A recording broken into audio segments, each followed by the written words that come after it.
Hi, folks. It's Mark Murphy, and I'm coming to you from a road trip. Now, that's going to sound contradictory when you hear some of my items today. So, today I'm going to hit up some travel tips. I'm going to talk about some news that came out of Australia just recently, as well as what some people have a pet peeve about, which are those reclining seats on airplanes. But again, I'm Mark Murphy. This is traveltube.com, and I've got this beautiful backdrop. Hey, I've got a virtual studio. Do you like my virtual backdrop? It's pretty amazing. When the leaves move or the flag moves, if you can see that, then you'll know that I'm full of crap. But there are dogs in the house and they love to bark. So I think that might be a little too disruptive. But let's get into it. First and foremost, if you haven't signed up at traveltube.com, please do so. Just opt in. We don't spam you. We just send you our weekly newsletters. Number two, go to our social media accounts, traveltube.com, and follow us on TikTok, Instagram, Facebook, you name it, as well as your favorite podcast app. Because what's nice about traveltube.com and what we're doing is we're giving you information that you can apply to your travel agent business, or if you're a travel influencer or even a travel consumer, somebody who just loves travel, you're going to learn things on these podcasts, mostly not from me, but from the actual experts that I interview, which I try to do every week. But this week, since I'm on the road, I'm going to give you some insights into certain things that are going on and some ideas for planning your next trip, many of which these ideas have come directly from those travel advisors that I've been telling you about for multiple decades as the real travel experts, and everyone should use one. But with that said, this community can only grow if the travel advisors out there understand that when you go somewhere and you experience something and you come back and share it on TravelTube, either via an interview or you give us permission to upload a video or other content, we can then spread that word and create an unbelievable knowledge base of travel agents and their insights from all across the country and around the world, because it's not limited to the United States, obviously. And that's where we go. So right out of the gate, one of the things that I read about just recently was a woman was on a cruise ship. She was 80 years old. She got off to do a group hike on an island near the Great Barrier Reef. And when she did so, she was hiking up to this taller peak. She didn't feel right. She wanted to rest. Everybody returned back to the ship. The ship departed. She was left behind. You have to ask yourself, or anybody who's cruised, how could this have happened? How could this have possibly happened? A deserted island, the ship gets you off, and then they know that you left the ship, and they have systems for this, and they know if you came back or not. So there's going to need to be an investigation. But one of the things you should always try to do when you travel is you should always have that buddy system. I don't care if you're swimming, traveling, whatever, especially if you're a senior person, if you're 80 years old. Definitely want the buddy system in place. And unfortunately, this woman passed away on that island. They located her the next morning. So the investigation will go into that. We'll see what happens and what comes of it. But I got to believe that's an error on the ship's part. But I'll refrain from being over the top on that because, in my opinion, somebody dropped the ball unless they didn't have that system, which makes no sense, because every cruise ship I've ever been on has that, big or small. We're talking anything from a 100-passenger ship to a river cruise to a 6,000 passenger ocean-going vessel. Now, with that said, let's shift to everyone's favorite topic, airlines. I remember being on with Neil Cavuto all the time, and he literally hated airlines. I mean, I don't think I ever, and if you don't know who Neil Cavuto was, he was he's still alive. He's not dead. But I always liked Neil, and Neil was always great to me. And he would love to talk about anything going on in the airline industry with me. So that was primarily our topic of conversation when we did get together on the air. I always try to do it in the studio at the Fox studios, because it was just a better environment, if you would, to be there physically versus doing it through the computer, etc., whether it was FaceTime, Zoom, you name it. And airlines. And I remember when the whole seat defender, if you don't know what the seat defender was, that was something that a guy created that you could stick and wedge at the lower part where the seat hinges on the guy in front of you. And then where that seat hinges, it would prevent the guy from in front of you reclining their seat. So it aggravates people when you recline your seats. I'm not sure why, because you can recline as well. We'll get into that. But at the same time, the knee defender really aggravated people because they'd be like, pushing, trying to go back, not trying to go back. What the? They think the seat's broken and they realize it's the defender. Obviously caused a lot of problems. And we're seeing more and more issues at airports with lunatics, people getting taken off planes because of non-compliance with the staffing on the plane. If you have a flight attendant telling you need to do A, B, or C, you do it. Okay. Otherwise, you're not getting on the flight. You're going to get kicked off and you'll get rebooked if they allow you. And they might even put you on their own no-fly list because they're a private company and they can do these things. So is reclining a seat taboo on a plane? Well, the funny thing was a former CEO at Spirit Airlines said, we don't have that issue. And he got interviewed by Neil and he said, we don't have that issue because we have pre-reclined seats.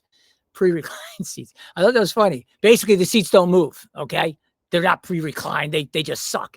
And they did that in order to create more space to jam more seats in and get a few extra rows on those planes. And that's why those seats are so tight. And me at 6'2", my knees are right up against that seat in front of me. So if it did recline, I'd have some patella damage, I guess. Well, after 5 knee surgeries, might fix my right knee, but I seriously doubt it. So do you think you should be able to recline on a plane or not?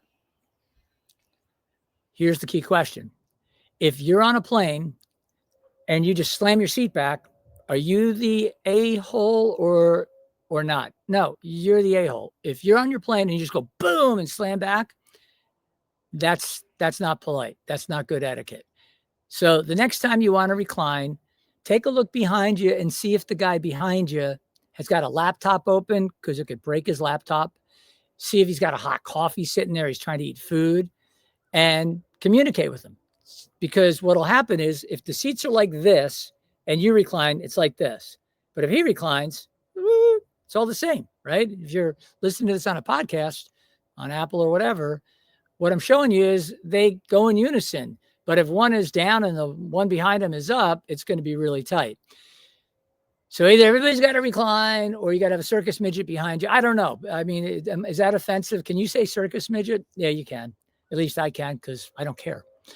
And that's kind of how I go about life. I don't care. But I will care about the guy behind me or the lady behind me and show them that common courtesy. So that's a little tip on one of my pet peeves, which is the people losing their you know what over somebody reclining in a seat that is built to be able to recline. Another little tip, if you didn't know this, if you're in the first row of the exit row and there's 2 rows of exit row seating, you can't recline. And the reason for that is egress off the plane should an emergency arise. And there's little things that you want to know when you're traveling a lot, because I love the exit row, but I also want the exit row that reclines. So that would be the second row in the double exit rows that are on most of these single aisle jets, twin engine jets. All right, with that said, here are some travel tips for you. And the nice thing about talking to travel advisors, agents, whatever you want to call them, all the time and knowing them for many years, they have some great tips. And some of them come from just doing their job and going around the world. Some of them come from their own clients who say, hey, I tried this thing and this is my little hack, my travel hack. So I get a lot of them from the folks that are our main audience here, which is travel advisors. So I'm going to rattle off a few and you can rate them or you can say that's dumb. I wouldn't do that. But as far as I'm concerned, I think these are all great travel tips. So the first one up, create a go bag. You know, like Jason Bourne, go bag. You know, he's got to grab his bag, just to get out of town. And he's got all his key essentials there. Well, your go bag for travel should be something that's set aside and only taken out when you travel. It should have things like your toiletries, a phone charger. If you travel internationally, a multi-country adapter, a power strip that has the additional USB-C, USB that can also work with the adapter, but can plug in and basically give you options if you're in a hotel room with limited outlets. And we know that if you stay in an older hotel, you might only have one outlet. Well, good luck charging your laptop, your iPad, your phone, your watch, maybe your beard trimmer, whatever. Just it's just one of those things. And what's nice about that is you only pack your clothes and then you just grab your go bag, dump it in there, and you're ready to travel. Some people have suggested buying those vacuum bags that you can basically put clothes in, suck the air out of the bag and compress the clothes. And it reminds me when I was living in New York City as a 20 something, and I would go and get my laundry done because I didn't have a laundry in this walk up tenement apartment building I was living in. And I would take a bag that was maybe 2.5, 3 feet high by 18 inches in diameter, loaded with laundry, and it would come back in like a 10-inch by 14-inch stack. And I'm like, where are my clothes? It's like, oh, they're all there. They were just perfectly folded, literally compressed. It was the craziest thing I've ever seen. I don't know how they did it, but that's somebody you want to talk to the next time you're thinking about how do I pack more for my trip, which reminds me of another travel tip is most people pack way too much. The best thing you can do with travel and clothes is basically wear one color. Like basically say, okay, I'm going to be wearing all black. And you can wear all black anywhere. So you can have a black blazer, black tees that you can wear under your blazer, black slacks, or you could have blue jeans with it. So like one pair of blue jeans, maybe one pair of khakis. If you're going to anything where you might need a jacket, you bring one of those jackets that you can ball up and you don't even need to steam them or iron them afterwards because they always look great right out. Those are the things that you pack, and you realize that you're not going to wear your underwear multiple days unless you're a weirdo. It's kind of gross, but other than that, you can get away with a handful of shirts and a couple of pairs of pants, have one pair of really comfortable shoes, have one pair of shoes that you're going to wear if it's a dressier night out. That's it. And remember, if you can carry your stuff on, you're so much better off than if you're connecting, because that is a pain in the neck. So let's assume you're not going to do just the carry on and you're going to check a bag. Make sure you pack at least a day's worth of clothes in your little carry-on. I mean, could be a pair of sweatpants, it could be a pair of pants, could be an extra pair of underwear or two, a couple of t-shirts, boom.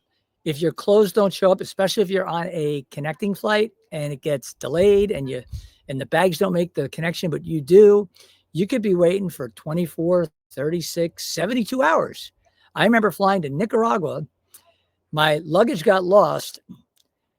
This is before I followed my own advice, and I didn't have a little bit of extra clothing with me. I just had the clothes I was wearing. And in Nicaragua, I'm 6'2", so I look like a giant, even though I'm not that tall. And that, like if you're Raj Yande, my buddy Raj, he's kind of like he's vertically challenged. It's a nice way of putting it. So it would be like me wearing one of Raj's shirts where the sleeves are 30 inches or 31 inches, but mine are 35. And so I had to go to a local store, and also Nicaraguans are more short and squat. So my 16-inch neck, I could only get an 18-inch collar. So 18-inch collars, 31-inch sleeves. And I had to go to meetings. Luckily, there was a store, but yeah, that stuff went right to Goodwill as soon as I got back. And believe it or not, I didn't get my luggage back for 3 weeks. It can happen, folks. It can happen. So that's something you got to be aware of. I mentioned having like a power strip and country adapters. You can see them all over. People are marketing and promoting them, and these influencers on places like TikTok. You can go to Best Buy, you can go anywhere, and just make sure you get a multi-country adapter, and then the power strip could plug into that multi-country adapter, and then off that power strip you could have 2 or 3 outlets, a USB-C, a USB, or 1 or 2, and virtually anything that you need to charge and keep up to snuff, you are good to go on. So that's definitely a must-have when you travel. Another thing that this is a great suggestion, and I'm not a misogynist, but this is for the women out there. Is that wrong? Well, you'll decide. You decide if this is wrong. All right. So if you're one of those people that travels and loves to buy a bunch of stuff when you travel, great tip here. Take one of those nylon duffel bags or kind of like oversized gym bags that fold into nothing and stuff it in a pocket in your luggage. If you don't buy anything, you don't need the extra space. But should you buy stuff, you're not running around trying to buy a piece of crappy luggage just to transport your stuff back. You've got your cloth duffel bag that you can also check and put all your stuff in there, check that, and continue on with your carry-on when you go for your flight. And I thought that, man, that is a great idea. And so I wanted to share that with all of you, because a lot of us go places and we do buy things, men as well. And I know that when I was in London, I would go to the Paul Smith store because I loved their suits, and I would buy suits there because they were much cheaper than buying the same suit by Paul Smith over in New York or any place stateside. So to me, it was a great buy. I saved money on it, and then I had extra stuff to bring back. The good news is when I went there, I didn't pack heavy, so buying a couple suits could easily fit in my bag. See, still, I'm not a misogynist, and it's not just women that buy clothes overseas, of course. But if I was going to venture a guess, I bet you it's 70 or 80 to 30 or 20. Just saying. That's what I'm going with. Now, something that you may see a lot of these days when you're traveling, or if you're thinking about traveling and you're doing some research, you may see people following pickpockets. I know that's going on in Paris and other places around the world, especially in Western Europe, where these roving gangs work together and they try to distract you, and then they try to pickpocket you and steal your items, etc. And bear in mind, even if you have stuff in a backpack behind you, they'll come up and they'll slice that backpack and take the stuff right out of it. Literally, they come up, slice it. You don't even know what's happening. They reach in, grab whatever they can. They're gone. They have somebody in front that's distracting you, let's say. And now you get back to your hotel, or you're walking down the street, and somebody says, excuse me, your backpack. And you realize, holy cow, I was robbed. I didn't even know it. So one of my favorite things is a security, what you would call a security backpack. And a company I know that sells them, again, I don't get paid for this. So just so everybody knows, when I do my research and look into things and I check it out, if I like it, I tell you about it. So PackSafe at packsafe.com, that is a company that sells theft resistant, not theft proof, but theft resistant bags, meaning like an oversized backpack that has a, what you would consider a slicing, knifing resistant skin on it. So if somebody tries to do that little trick, they're not going to be successful with it. It also has RFID blocking technology in there. So your credit cards and things like that in your wallet, you just stuff it in there. I'd also tell you to get an RFID wallet. I have one. I thought I had it on me, but I don't. But it's a little tiny wallet that I keep my cards in, and it blocks anybody from being able to access anything on those cards remotely. And the RFID backpack, for instance, will also have a locking mechanism. So let's say you're sitting at the airport and you start talking to the neighbor next to you, and you're turning to the right, and your bag's over here on the left. Somebody could easily just come walking by and grab that bag, and they're gone before you know it. So having that extra security, it's not 100% foolproof, but people pick, if they're looking to rob you, they pick the easy targets. They pick the ones where they say, oh, that's an easy target. Let's go. That person's distracted. They're walking. They've got their phone in their face. They're looking down. They're cruising along like that. So from that standpoint, you are a target. And that's another tip. Just don't be walking around in a strange city or an area, or literally anywhere, even when you're in your home state, your home city. Get your head out of your phone. That's when bad things happen. Okay? Be always aware of your surroundings. And so when I see people doing that, I just go, yeah, that's a future victim. Maybe not today, maybe not next week, maybe not next month, but absolutely someone's going to target that person if they continue to operate that way, especially if they're in a foreign country, because you may not think you stand out, but trust me, they know you're not from there, and therefore you are a tourist, which means you probably have some money and expensive things on you. And that leads me to leave your jewelry at home. Leave your expensive watch at home. If you got like an Apple Watch, nobody cares. Great. Have your Apple Watch. If you have your iPhone, be very careful, because people will snatch it out of your hand and run, and your phone's gone. You're never going to get it back. The good news is you can erase it. And if you're smart about backing up your phone and your data, you won't have any worries, but you will be without a phone. And that happened to my camera guy about 20 minutes after we got to Cambodia, and he had his stuff snatched. And he was an experienced traveler, but they were so fast and they were on scooters. And there's a guy in the back and a guy in the front. The guy in the front drives right up alongside, and the guy in the back reaches out and grabs it. And they're really good at it. And this gentleman who lived on his phone most of the time, he was taking photos and video as we were cruising along in one of those little, what you would call like almost like a rickshaw. And as he was just taking his video out and like, oh, this is a great shot right here. Let me send my wife. Yeah, it's gone. Okay. And we were there for, I don't know, 11 or 12 days. And, maybe, I wonder if, no, Nick didn't take up reading, but Nick was really bored for a week and change because we were going to be there and he had no way of communicating. Now, couple other items to think about on your next trip, ahead of your next trip, I should say. If you have, everybody's got a house with thermostats. You either have AC, you have heat, you have both. It depends where you live. So let's say you are coming back from your trip and you live in Fort Lauderdale like I do. And all of a sudden you're, you're going to be at the house in 3 hours because you landed in Atlanta and you're connecting to Fort Lauderdale. Great. You're going to be in Fort Lauderdale in 3 hours. You're going to take an Uber and be at your house in 20 minutes. You turn your AC on using an electronic Wi-Fi enabled thermostat like Ecobee or Nest or whatever you choose to use. And what I love about that is it allows me to control the temperature in my house so I can get it set. And if I forget to lower it before I leave, I just pull out my app, I change the temperature. I go, oh, cool. No big deal. Temperature set. Before I come back, if it's a cold area and I've got it set down to 50 because no one's going to be there, saving money, saving the environment. Oh my gosh. Greta, I'm saving the environment. Look at me.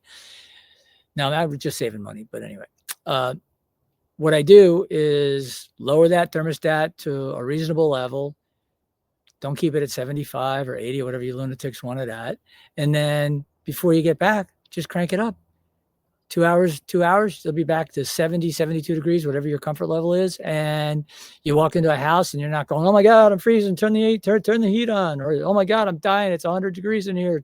Turn the AC on or lower the AC so we can get comfortable. Great.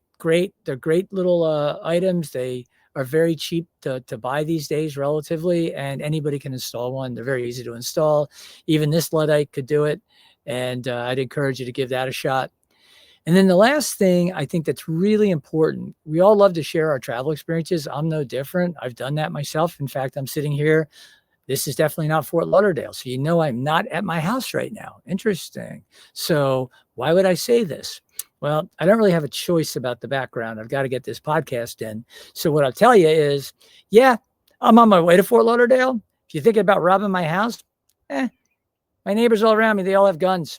And the guy with the pickup truck, yeah, that's my neighbor. It's in my driveway. And he's got my access code. Oh, and by the way, if you want to get into my house, you got to go through hurricane windows. I wish you luck. Oh, and I've got cameras everywhere, so I can see everything. And if somebody actually does get in, I got a little robot that comes around and identifies or doesn't identify you and sets off an alarm. It's a pretty cool setup, right? It wasn't very expensive, but I made sure that my house would be secure and I could look at my house because of storms and other things that may be impacting it. I want to see what's going on and I want to monitor what's going on in my house. So that's what I have. But this leads me to people sharing their trips while they're traveling. I understand the motivation. You're having a great time. You want to share this great experience. But what you're telling potential robbers is you're not home and that your house is potentially vulnerable. And depending on where you live, if you're a little more remote, very easy to get into your house. Most places don't have hurricane windows like I do. The house is built like a tank. You have to go through a concrete wall, or you got to go through a window that would withstand 170-mile winds from hurricanes, throwing a projectile and hitting the window square. Doesn't break. So again, anything that would happen, my neighbors are close by. literally right next door. It's Fort Lauderdale. We're on the water. You don't have, 100 feet between houses. You have about 20. People would notice, people would say something, people would be on it. So I'm very comfortable doing it. But if I'm a criminal, I'm going onto social media sites where there are people, I can find people in my area, like on Facebook, find people in your area, easy to do.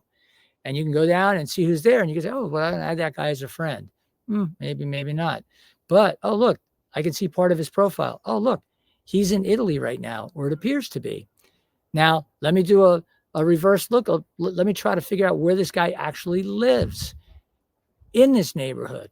Are there tax records that are public? You betcha. So there's all these ways that a criminal can go look up tax records, see who owns the house, cross-reference that with the person posting about their fabulous Amalfi vacation, the Amalfi Coast, and know that that person is out of the country. Do a few drive-bys, no cars, no lights, nothing going on. Opportunity knocks 3 a.m. They're not knocking. They're coming through your door, your window, etc.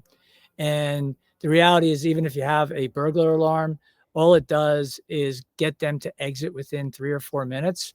How much damage they do? What can they grab? If I had 4 or 5 minutes in somebody's house, where would I go to find things that have value? I won't give you any more ideas, you criminal scumbags out there, but there are normal places that people store things in their house, and that's where the criminals go first. It's almost like a break-in, grab, snatch and grab and get the hell out of Dodge. And depending on where you live, the turnaround time for the police, 5 minutes, 7 minutes, 10 minutes, whatever it happens to be, they're gone. You ain't getting them. And so that becomes a filing claim for your insurance. You got to pay to fix the damage. You got to eat your $2,500 or so deductible. And that really takes the shine off that great freaking vacation you were just posting about. So with that said, what I would tell you is there's a lot going on in the world of travel. There always seems to be something happening. So I'd always encourage people to pay attention to all the news that's breaking, everything else, and always rely on a proven travel professional, especially if you're doing something other than a simple point-to-point airline ticket to go visit a family or a friend. If you're planning any kind of road trip and with multiple stops, if you're planning a river cruise, an ocean cruise. What you don't understand is that depending on the level of product you're booking, many, many times the travel agent / advisor has better deals than are advertised online. And they give you things. I'll just give you one example before I go. I used to go and stay at the Peninsula Hotel in Chicago. Beautiful property. And because of the way I booked it with a travel advisor, I would pay for 2 nights. I would get a 3rd night free. I would get a free breakfast every day. I'd have all these opportunities. And so that was not available to the general public, but it was available to me. And because of that, I would book that way. And the guy sitting next to me who's staying 3 nights is paying for the 3 nights, paying for the breakfast, paying for, not getting a $150 massage certificate. Massage costs a little more than that, but it was great value because I'm getting $150 towards it. All of these benefits, and they were only available because I booked with a travel agent. And in that case, I used a American Express Platinum card. So there are plenty of opportunities to get great deals.